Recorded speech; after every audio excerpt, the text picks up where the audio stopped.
oúnjẹ kan wà tó yẹ pé kò sí bẹ́ẹ̀ ṣe lè ṣe ó máa fẹ́ disappoint yín ni àwọn oúnjẹ ẹ̀dẹ̀rẹ̀ wọn kì í jẹ oúnjẹ tó yẹ pé yes they are major meal bẹ́ẹ̀ yẹn o àwọn oúnjẹ bíi gàrí àwọn oúnjẹ bíi ògì apọ̀ndẹ̀ wáwáwáwá òmùgí pò you cannot prepare pap to save your life that's I'm sure. Alase ni mí nǹkan tó jẹ́ pé ráńpẹ́ ni àmọ́ a lot of us àtọkùnrin o àtobìnrin o a máa ń gbégbá gíṣà ni ògì pípò ògì lásán òun náà ni kí làwọn èròjà tí mo fẹ́ lò simple and simple òun ni ṣúgà rèé omi ordinary water kò warm kò tútù just water táwọn òyìnbó ń pè ní room temperature ọba nǹkan tá à ń sọ ní ògì òun lélẹ̀ pap mi mọ nǹkan tó ń pè ní ọ̀dọ̀ tí nǹkan tó bá ń pè ṣe kí ni meanwhile mi ò tí ì rí kẹ́ subscribe ó yẹ subscribe now kẹ́ dẹ̀ turn on notification bell tó wà bẹ́ẹ̀ sódà tí bá ti irú àwọn nǹkan báyìí ẹ sáré máa mọ̀ náà so ògì lélẹ̀ milk la máa fi mú lélẹ̀ bóò yìí la máa fi pò ògì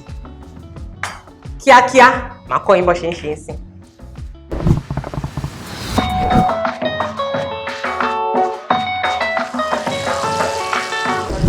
ok ní báyìí omi mi mo ti gbé kaná ó ti fẹ́ máa hó ṣé mọ nǹkan tó wà nípa ògì pípò èmi náà mọ̀ tẹ́lẹ̀ o not until ìgbà tí mo pé kí ló dé adẹ́pò at the long run àti wá dà padà sórí iná á di pé à ń pe ògì ìyẹn dẹ̀rẹ̀ àti ń ṣe ògì nìyẹn pé but sharp sharp fẹ́ sáré po ògì nǹkan kékeré là ń ṣe tá a fi get it right òun dẹ̀ ni mo fẹ́ kọ́ yín ògì lélẹ̀.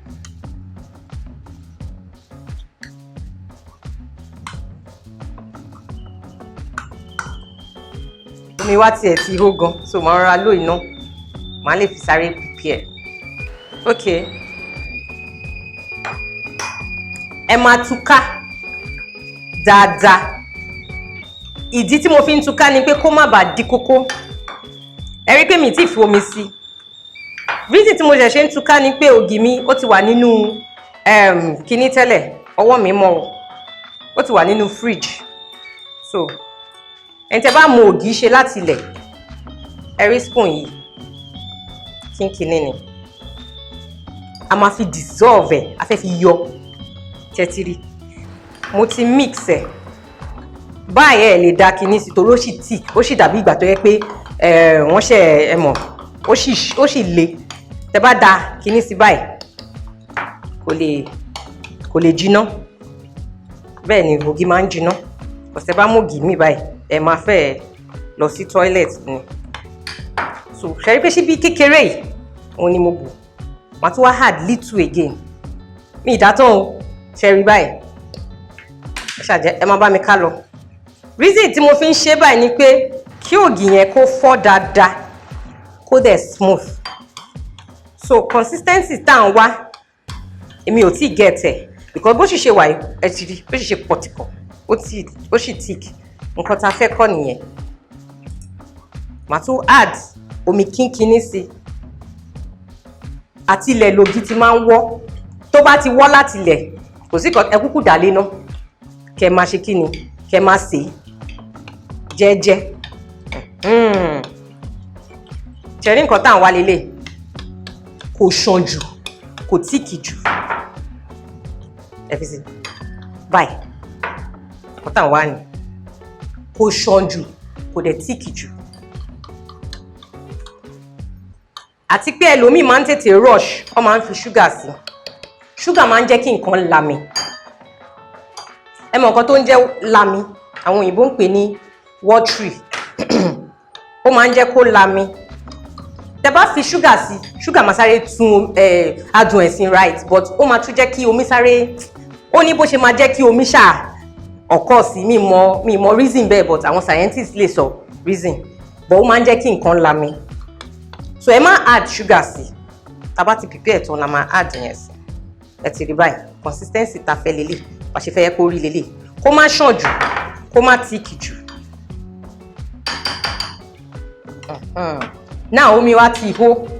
kẹ́tù tèmi ń lò mo máa mọ̀ kó ti hó because ó máa whistle tẹ́ bá ń gbọ́ omi tí ó tẹ́rí pé ọwọ́ mi ò kúrò nínú ògì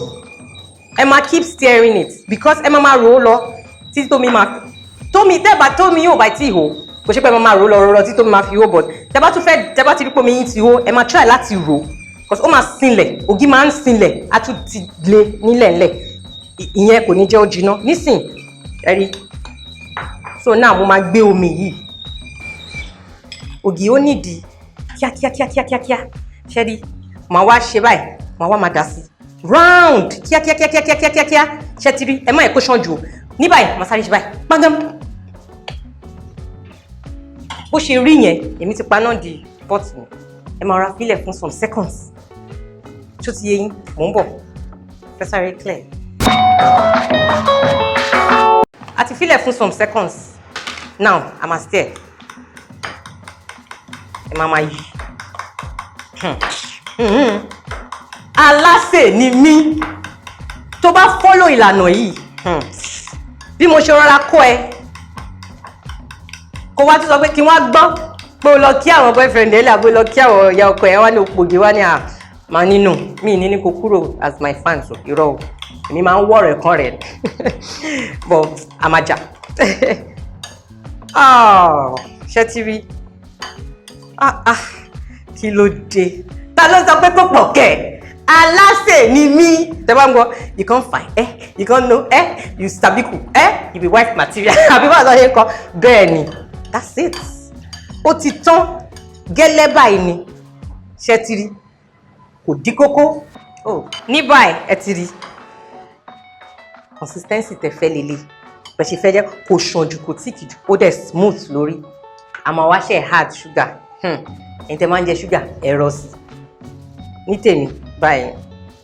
tí ògì yẹn tẹ́ bá rí pé bẹ́ẹ̀ cover ó le mọ́ yín lọ́wọ́ because ògì míì wà wọ́n máa ń dìde ó máa ń wú sí tó bá ṣe ilé ẹ máa wọ̀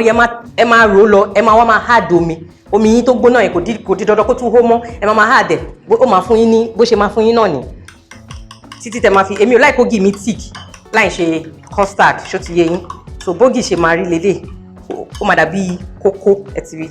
ẹ lè fi lè jẹ àkàrà ẹ lè fi jẹ mọ́mọ́ín ẹ lè mú lásán ẹ lè fi jẹ ẹran dídín kò sí nǹkan tẹ́lẹ̀ ẹ dẹ̀ lè mú lásán so ní báyìí mo fẹ́ serve fẹ́rí bẹ́ẹ̀ ṣe fẹ́ yẹ kó rí lélẹ̀ má sọ fún mi pé òun ògì pò mọ́ o very simple àmọ́ ó lè yọ̀yàn lẹ́gbẹ́ ògì púpọ̀ mo tiẹ̀ lẹ́gbọ̀n kan ìyẹn kẹ̀ á ní wo Alase ni wọ́n bá mi pò the milk lélẹ̀ ẹ̀yin tẹ́ bá kí n mu milk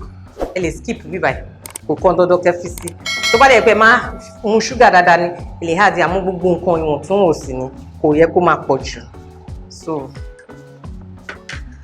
ẹ jẹ́ n show yín bí mo ṣe máa tètè rí ewé fine ṣe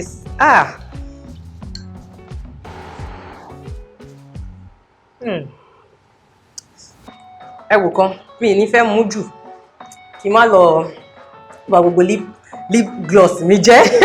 ṣó ti yé yín wọ́n bẹ́ ṣe máa get perfect way láti po ògì lélẹ̀ ṣó ti yé yín àmọ́ tí wọ́n bá rí pé o tún wá ṣe báyìí kò bọ́ sí dá padà sórí iná kó rọra hard omi díẹ̀ sí then kó sè but with this pẹ̀lú mo kọ́ yín nílànà yìí ó máa come out sweet Alase ni mí ẹ jẹ́ kí n rí yín next time.